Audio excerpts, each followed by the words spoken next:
왜 매니큐어가 없어야 되고 젤레이를 꼭 제거해야 되는지. 이게 가장 좀 많은 것 같은데, 나 한지 며칠 되지도 않았는데 아까워가지고 안 떼는 분도 있고, 네. 투명 젤 나는 아니겠지라고 안 지우고 오는 분들이 있는데 다 안 됩니다. 왜 안 되냐면,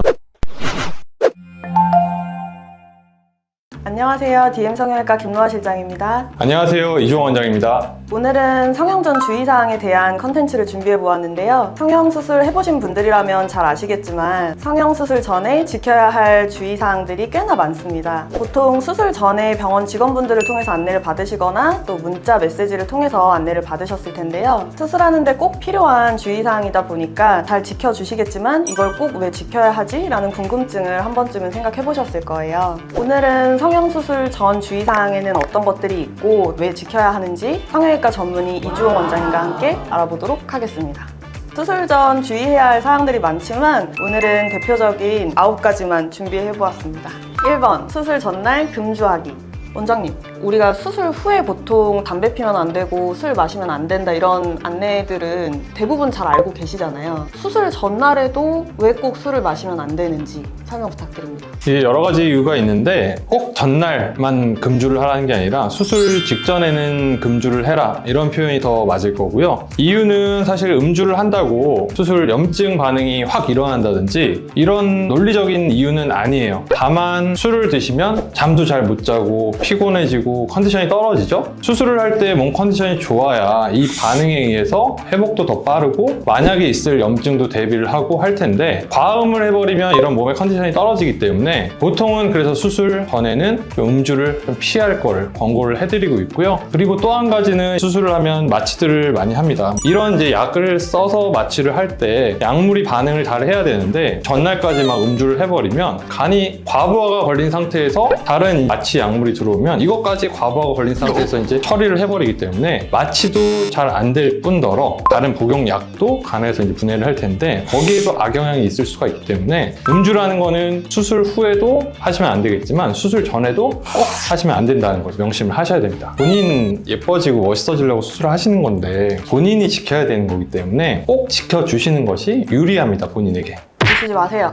2번, 수술 전 금식하기. 원장님, 병원마다 수술 전에 금식 안내를 하고 있는데 물 포함해서 다 금식을 안내를 드리잖아요. 이걸 꼭 지켜야 하는 이유에 대해서 좀 설명 부탁드릴게요. 금식이라고 하면 밥, 고기 막 이런 것만이 아니라 금식하면 입에 넣는 거는 다 이제 드시면 안 된다고 생각하셔야 될 것 같고, 다만 되는 거는 정말 소량의 물, 이 정도 빼고는 그냥 입에 넣는 거는 다 안 된다고 생각을 하셔야 될 것 같고, 이유는 전신 마취면 뭐 당연하겠지만 수면 마취만 하더라도 본인의 정신이 좀 무의식의 세계로 이제 접어들기 때문에 환자분들이 간혹 가다가 수술 중에 이런 약물이 들어가기 때문에 몸에서는 자꾸 자극이 일어나겠죠? 이럴 때 구토 현상을 보이는 분들이 있습니다. 이럴 때 이제 위에 아무것도 없는 분이라면 그냥 헛구역질만 하면서 끝나겠지만, 위에 음식물이 들어있는 분들은 이게 역류를 하겠죠? 음식물이 식도를 통해서 빠져나오다가 기도로 들어가 버리는 경우에는 기도 폐쇄가 일어나거나, 막히지 않아도 기도를 통해서 폐까지 음식물이 들어가게 되면 폐렴으로 번지는 굉장히 이제 위험한 부작용이 일어날 수가 있기 때문에 꼭 이런 이제 약물을 쓰는 마취를 할 경우에는 위장 관계에 있어서는 음식물을 비워주는 게 안전할 거고요. 평균적으로 봤을 때 음식물이 들어갔을 때 위를 통과해서 위에서 이제 음식물이 없어지는 시간을 보통 4시간에서 6시간 정도 생각을 하게 됩니다. 그래서 보통 금식하면 6시간 이상 금식하고 오세요 라고 이제 표현을 할 거고, 기도 폐쇄라든지 폐렴에 연관이 있기 때문에 꼭 금식을 해야 됩니다. 3번, 내원 시 신분증 꼭 지참하기. 원장님, 저희 예전에 수술 예정이셨던 분 중에서 신분증 지참이 안 된 분이 있었는데 못 하셨잖아요. 네네. 꼭 그렇게까지 해야 되냐? 네. 근데 이게 뭐 당연히 뭐 속이려고 하는 분은 잘 없겠지만 어떤 이유든지 이유가 굉장히 다양해요. 좀 제일 많은 경우에는 이제 미성년자는 단독으로 수술을 못 하기 때문에 신분증을 도용해 와서 성년인 것처럼 부모님의 동의 없이 하는 경우도 있을 거고요. 이건 당연히 법적으로 불법이니까 절대 안 될 일이고, 두 번째는 까짓 거 없어. 별거 아니니까 웬만하면 그냥 다른 주민번호 대충 쓰고 하지. 이런 경우도 있는 것 같아요. 근데 병원 입장에서는 중요한 게 정보도 제대로 알아야겠지만 수술할 때 수면 마취 하는 경우들이 많이 있는데 전신 마취 할 때도 마찬가지죠. 이러면 이제 정보가 제대로 입력이 돼야 됩니다. 왜냐하면 수면 마취나 이런 제재들은 향정신성 의약품, 뭐 마약류 이런 것들이 있기 때문에 꼭 저희가 이제 보고를 해야 됩니다. 이 환자분께 어느 용량을 주입했다, 어느 게 남았다. 이거를 이제 당연히 뭐 그분의 주민등록번호라든지 정보를 입력하고 해야 될 텐데 가짜로 가져오신 분들 치면은 안 나와요.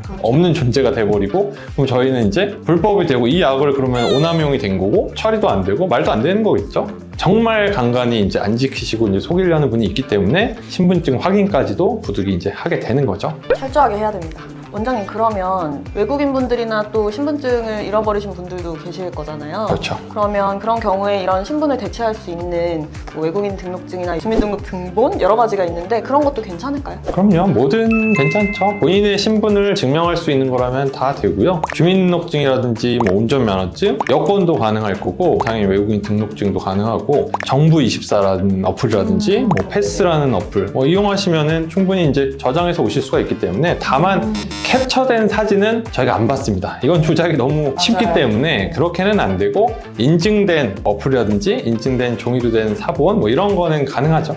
4번, 수술 당일 젤 네일 매니큐어를 지우고 오기. 원장님, 사실 제일 많이 물어보는 것들이 보석 같은 거 붙인 거 없는데 이거 인식 안 되나요? 이렇게 물어보시는 분들도 계세요.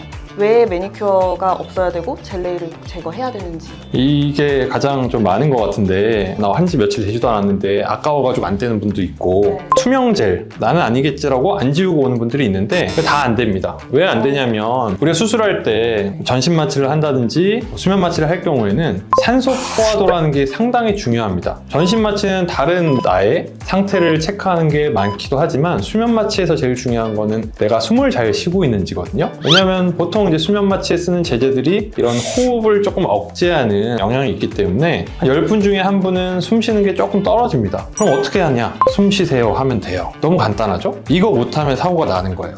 근데 그럼 언제 숨 쉬세요를 해야 되냐? 그걸 알 수 있는 게 이제 산소 포화도인데 손가락에 끼고 있으면 산소 포화도라는 게 나와요. 그러면 산소 포화도 떨어진다. 좀 숨 쉬세요. 이러면 해결될 게 이걸 못 재면 이제 큰 사고로 이어질 수 있는데 그걸 안이하게 생각해가지고 이걸 안 재워서 잘 안 읽힌다. 너무 큰일이 나는 거고 산소 포화도를 기계라는 게 단순한 기계인데 적외선 빛이 나와서 이 손톱 밑에 있는 혈류의 색깔을 측정해서 색깔이 뭐 빨갛냐 뭐 어둡냐 이런 걸 측정을 해서 산소 포화도가 100부터 시작해서 이렇게 떨어지는 걸 측정을 하는 건데 뭔가 방해 요소가 있으면 측정이 불가능하거나 좀 애매해서 시작했는데 중간에 안 재진다 이러면 이제 큰일 나는 거고 당연히 뭐 보석 달리고 막 색깔이 진한 거는 아예 읽히지도 않을 거고 투명한 것도 반사율이 달라지기 때문에 산소 포화도에 영향이 있다고 되어 있어요. 그렇기 때문에 이걸 우습게 생각할 게 아니라 꼭 정말 하나만 지우면 되겠지 그럼 하나 안 읽히면 어떡할 거예요. 최소한 이제 3개, 4개 아니면 양쪽에서 뭐 2개라든지 이런 식으로 해서 안전하게 지우고 오시는 게 정말 중요합니다. 건장한 이제 백인 분이었는데 피가 너무 안 멈추는 거예요. 출혈이 너무 되고 왜 그러지 하고 뭐 잡고 이제 해결을 했는데 나중에 물어보니까 부인분께서 하시는 얘기가